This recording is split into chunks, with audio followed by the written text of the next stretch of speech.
All right, ladies, if we can have your attention.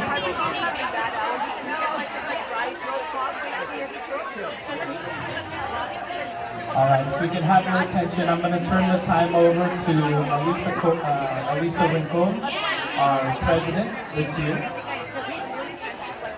Thank you. Good morning, everybody. Thank you for being here. My name is Elisa Rincon. I'm the current Alegria Guild president. First and foremost, on behalf of the Guild, we'd like to thank Kadimir and Robin Singh for allowing us to be here, for your beautiful home. You're always welcoming to us. Thank you so much for that. We'd like to thank the Guild members and our families for helping us put this event together. We're excited to be back, and we thank you from the bottom of our hearts for your dedication to the cause and for your continued support. This pandemic, this is a different year than from our normal years. But this pandemic has had a huge impact on us all, and although our event is smaller than usual, this is our comeback event, and we hope to be bigger and better than ever next year. With that being said, the Guilds remain dedicated to their long-standing mission of raising funds, advocating for children, and promoting goodwill for Valley Children's Hospital. Without your support, we would be unable to fulfill our current endowment. So our current endowment right now is the Guild Center for Community Health. It's the first of its kind in the Central Valley to bridge the exceptional care kids receive within the network and health impacts our children experience where they live, learn, and play.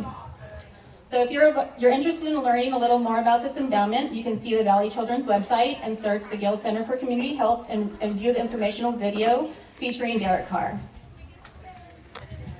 So now, this is an extra special event for me because my best friends are a part of it.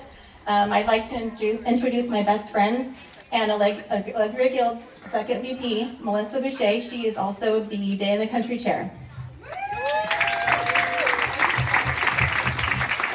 And her co-chair, Shauna Gutierrez, but she's not able to be here today, but I just wanted to make sure she was recognized. We hope that you're enjoying yourselves so far. Please feel free to get water from the galvanized tubs that we have under the tent. And I'll hand it over to Melissa. Recording? Yeah, I'm recording. Thank you, Elisa. So today, I am so excited for all of you to be here and to join us in our comeback event. I'm very, very excited to announce our guest speaker. Our guest speakers today are Monica and Mason Brown. Monica is the daughter of Chris Williams, one of our longtime Guild members, and Mason is her grandson. Monica has also been a friend of ours for over 30 years, so it's just that much more special that she agreed to speak and share her story. Monica and Mason are grateful patients of Valley Children's Hospital, so I will turn it over to them.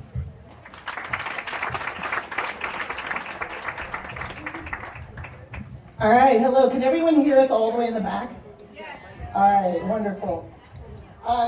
Good morning. I was so honored and pleased to be here today, and I want to thank Melissa and Elisa and Shauna for extending the invitation, along with the rest of everyone in the Alegria Guild.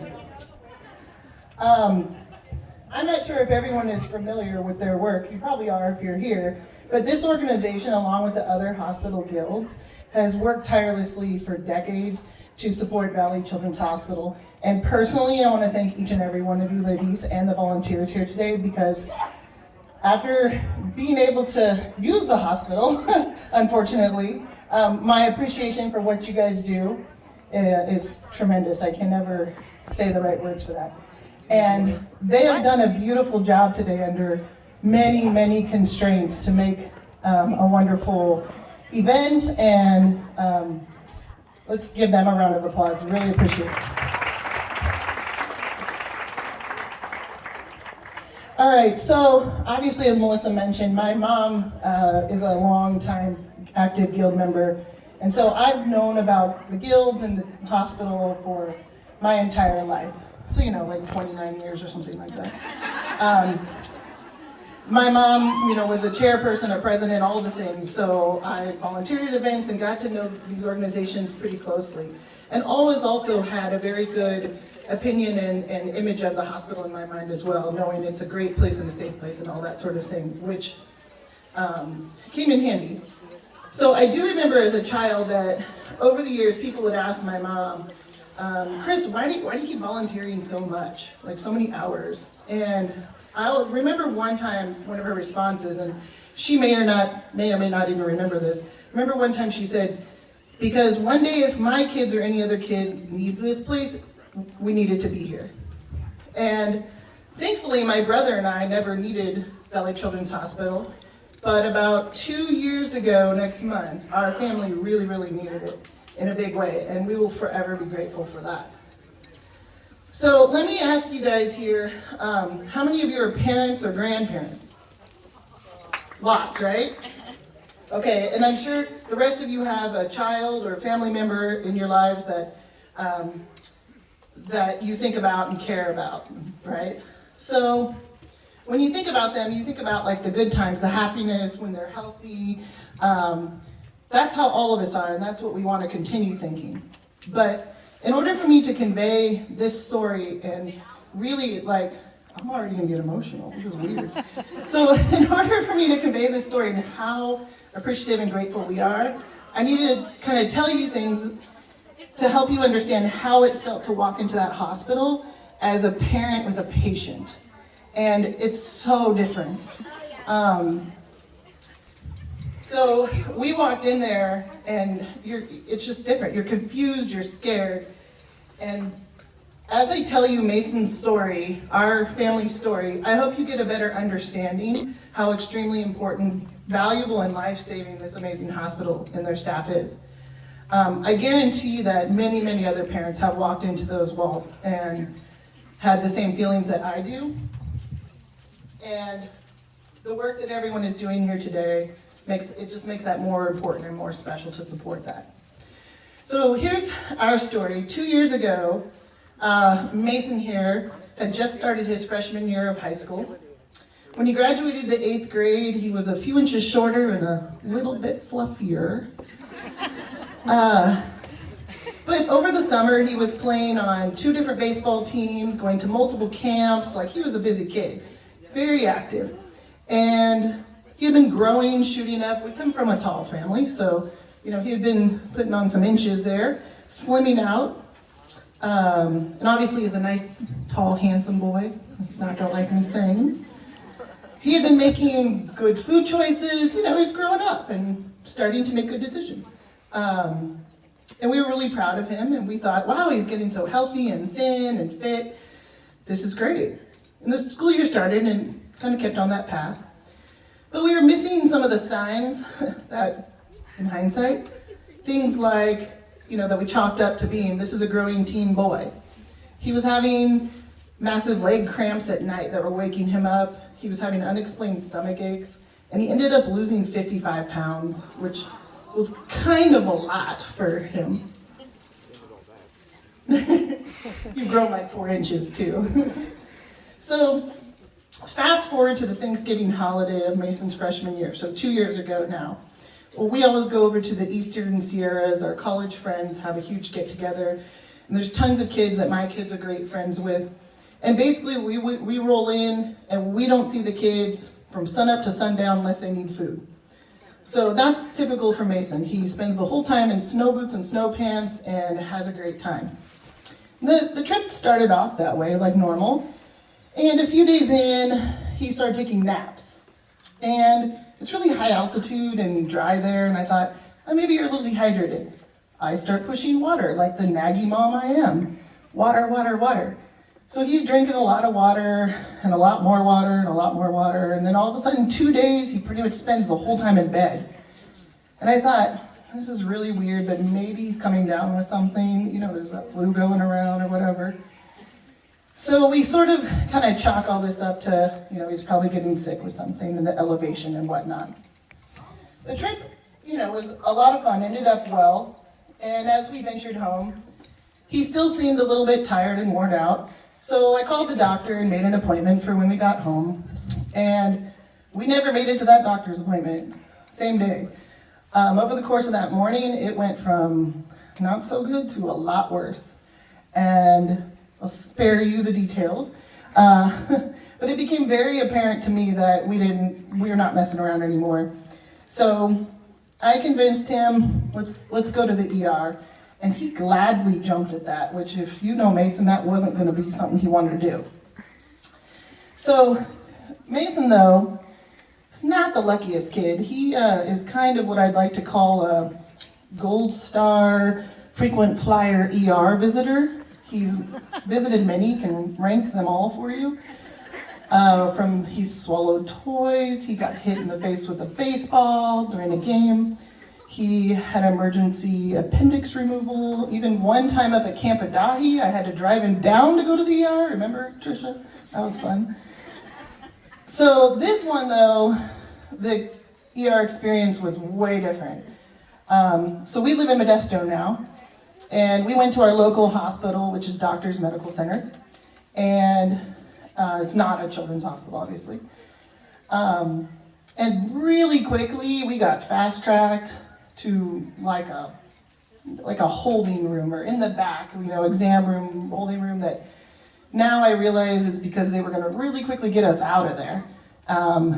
His blood sugar was in the 500, 600, 700 range. I don't actually remember because it was a little bit crazy, but it was pretty high. And they were, he was kind of out of it, not really all there.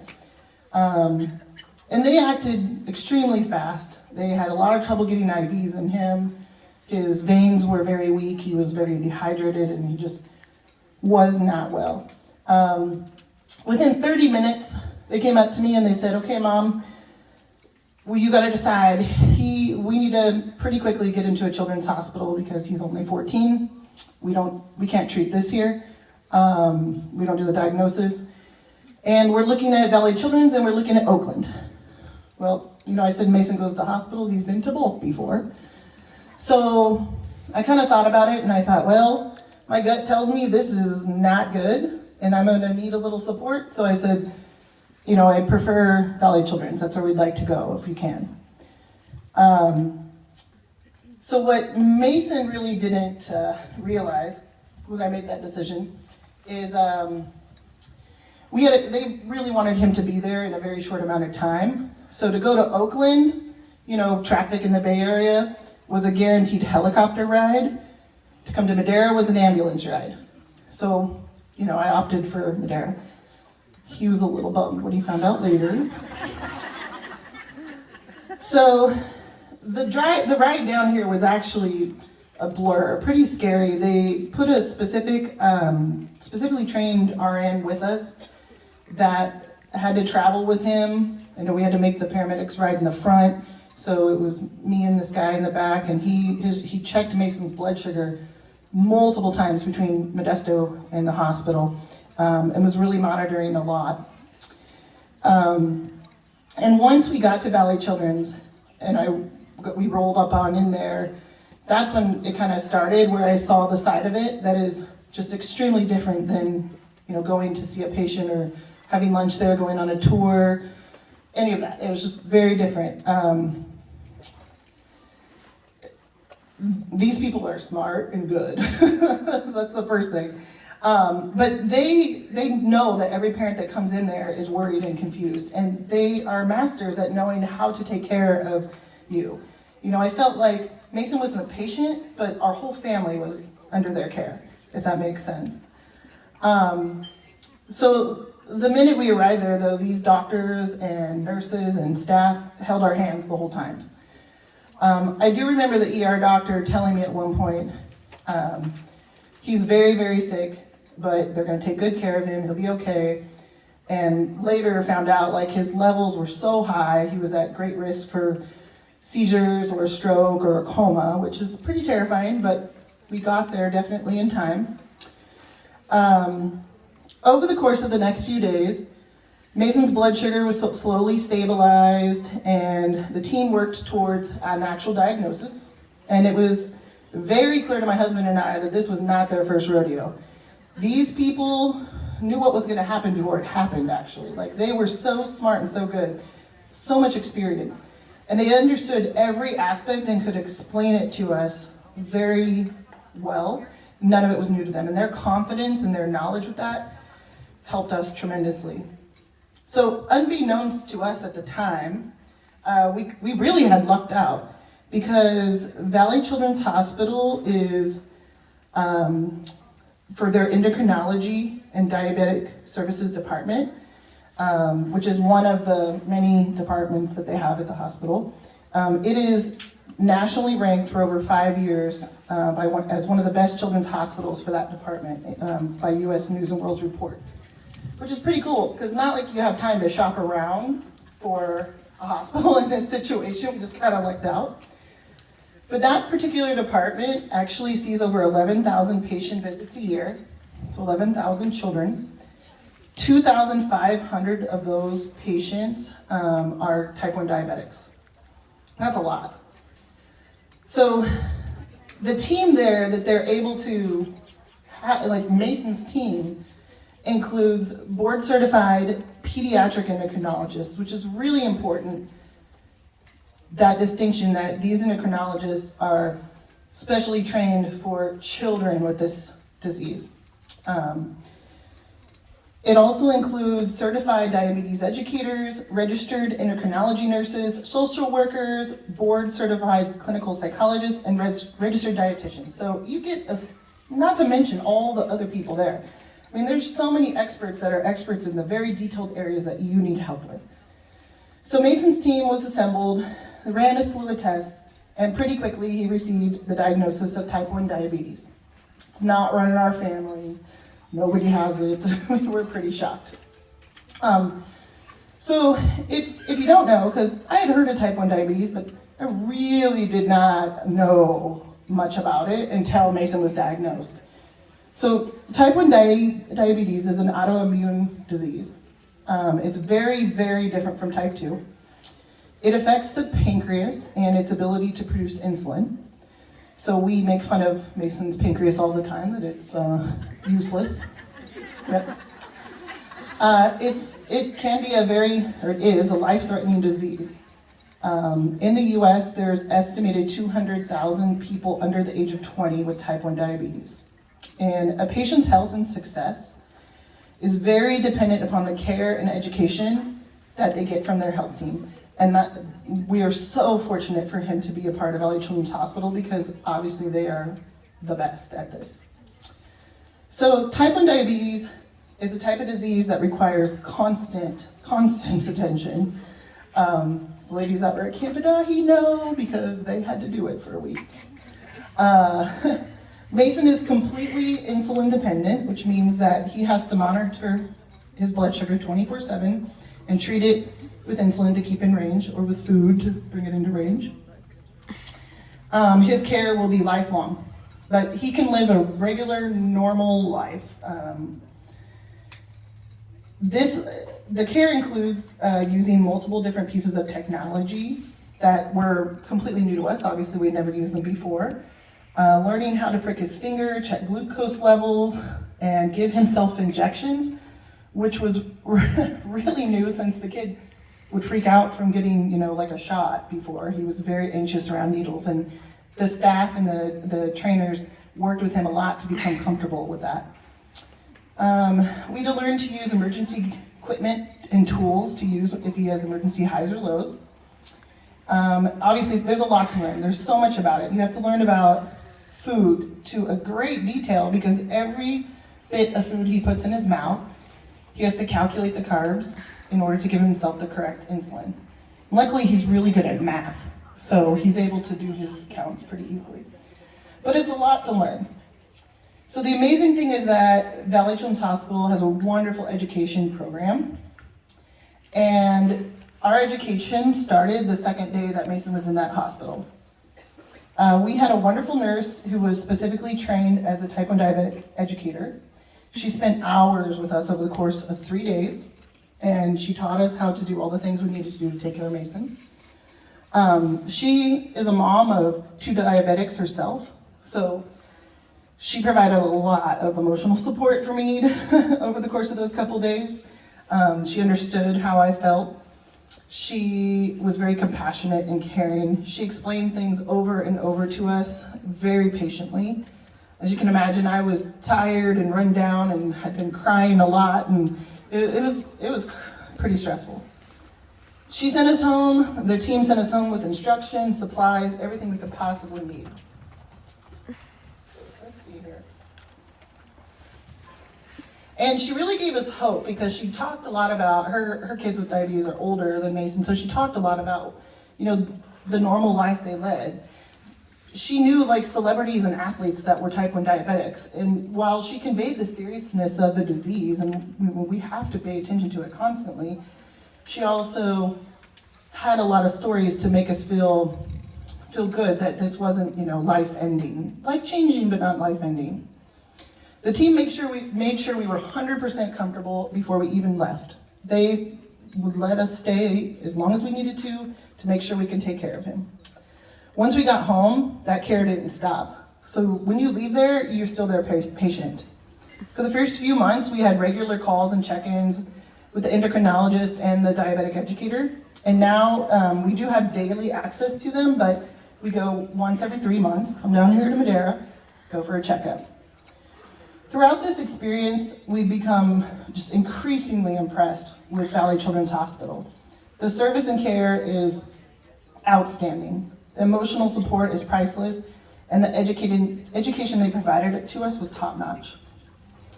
So on our last day at the hospital, I was finally starting to come out of my mom's stress fog here, and I looked out the window of Mason's room. We were on this, what floor? Third floor, maybe? I don't know. We were a little ways up. I looked out the window. I hadn't looked out the window the whole time. There was other things I was worried about. And I looked down into this garden, and some of you are going to recognize this name, and I saw a giraffe water fountain. And that giraffe water fountain, I had remembered, my mom was telling me about it, was given to the hospital to remember a woman named Mabel Edgerly.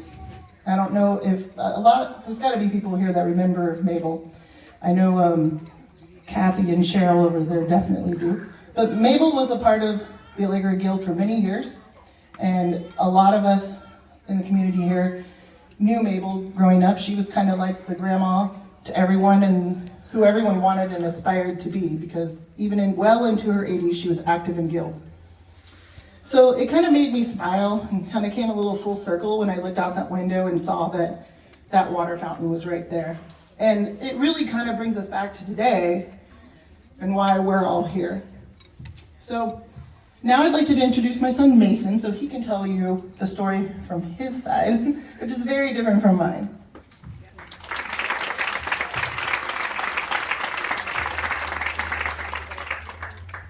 Hello everyone, I am Mason Brown, the kid you've all been hearing about for the last 15 minutes. I live in Modesto and I'm a junior at Enochs High School this year, and thank you for having me here today. I'm not much for public speaking, so I'll do my best. As my mom told you, I am a type 1 diabetic. I found that out almost 2 years ago when I got very sick and ended up at Valley Children's. You did hear I got there by ambulance and that I missed out on this helicopter ride. She's gonna have to repay me for that one. My experience at Valley Children's was very different from her experience. I was never worried or scared. I was having a great time. In fact, it was, I remember the place, see, not good at speaking either. I remember the place being incredibly awesome, so I'm going to tell you about it. First, I had my own bathroom, bed, couch, refrigerator, TV. I had an entire room. I had an entire house in there. Those beds are amazing. You could sit on them and move everywhere you want. Position yourself, sit up, lay down, go to sleep in 2 seconds. It was great. And the second day, a family friend brought my Nintendo Switch, which is a gaming console. So I was able to get some nice gaming time while my parents were crying in the corner.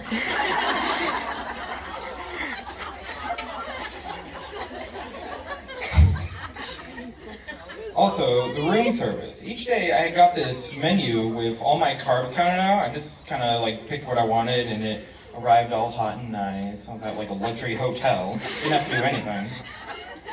As I started feeling a little better, I did enjoy walking around the facility and seeing lots of non-hospital-y things, playgrounds, work, gift shops. My dad and I would walk down to the cafe a couple times a day and look for free snacks. And by free snacks, I mean like snacks with no carbs, because that's how diabetes works. If you have carbs, it makes you bad.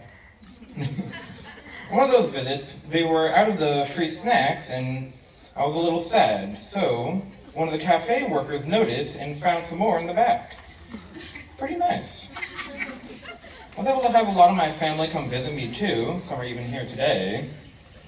So that made me feel a little better because I got to see them.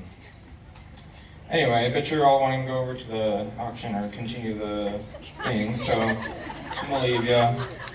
Thanks for supporting the Valley Children's Hospital, and thanks to the Allegro Guild for this amazing event. Wow, it's really hard talking, isn't it?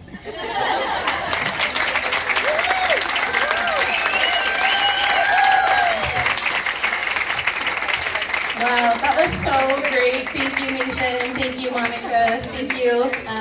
Thank you, everyone, for coming today. I'll let Jared